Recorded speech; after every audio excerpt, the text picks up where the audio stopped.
You are lying in bed, almost asleep, finally, blissfully peaceful. And then your brain goes, hey, remember that incredibly embarrassing thing you did in 2014? Not the good memories, not your wins, that one specific 3-second moment of pure cringe.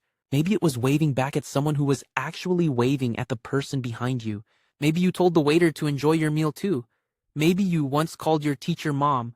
A tiny, harmless moment that absolutely nobody else remembers, except you, in perfect, painful HD. So here is the real question.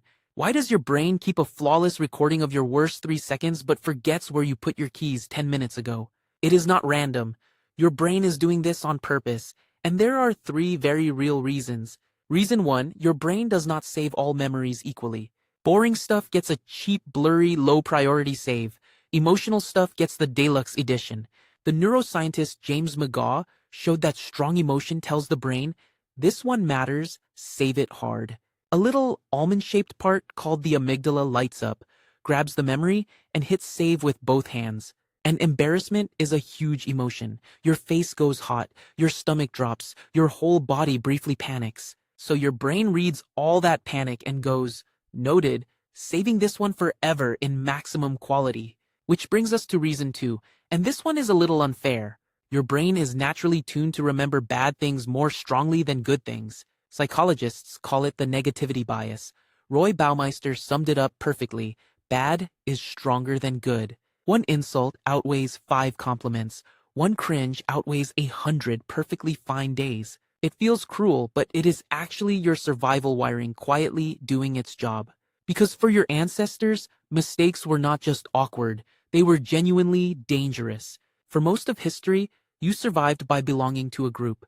Getting laughed at or pushed out was a real threat. So your brain learned to flag every social misstep with a big red warning, so you would never repeat it. The catch is, your modern brain cannot tell a life-threatening mistake apart from saying you to a waiter. It treats them exactly the same, maximum alarm, permanent save. And there is a third reason these moments refuse to fade. This one explains the replaying. Back in 1927, the psychologist Bluma Zygarnik noticed something strange about unfinished things. Your brain clings to unfinished, unresolved situations far more tightly than finished ones. A solved problem gets filed and forgotten. An open loop just keeps poking you. And an embarrassing memory never feels resolved. You never got to fix it, explain it, or take it back. So it just sits there, an open tab in your brain that never closes, quietly reloading at 2 a.m. Now put all 3 together, and the whole picture gets almost funny. A huge emotion presses save hard. The negativity bias turns up the volume, and being unresolved keeps it open. Your brain is not broken. It is actually a very good student. It just studies the wrong subject obsessively. But here's the part that should genuinely make you feel better. That moment you replay on a loop, the other people who were there have completely forgotten it.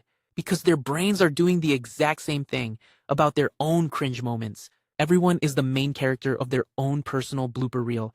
Nobody has spare attention for yours. The waiter does not remember your you too. They have served 4,000 people since.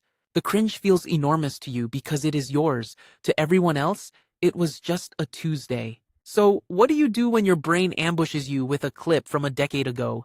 First, just name it. Oh, this is my brain doing the cringe thing again. It is a glitch, not a verdict. The moment you label it, it loses most of its power. You stop being trapped inside it and start watching it. Second, remember the math. Everyone has a blooper reel this long. You are gloriously, completely normal. And third, maybe even thank it. That oversensitive alarm is the same thing that makes you kind and self-aware. The people who never cringe are not winning. They are usually just not paying attention. So the next time you are almost asleep and your brain whispers, hey, remember 2014? You can just whisper back, yeah, I do, everyone does. Good night. Your most embarrassing moment is not a permanent stain on your record. It is just proof that you are a human who cares how you treat people, which is kind of the whole point. So tell me down in the comments, what is the cringe memory your brain will not let you forget?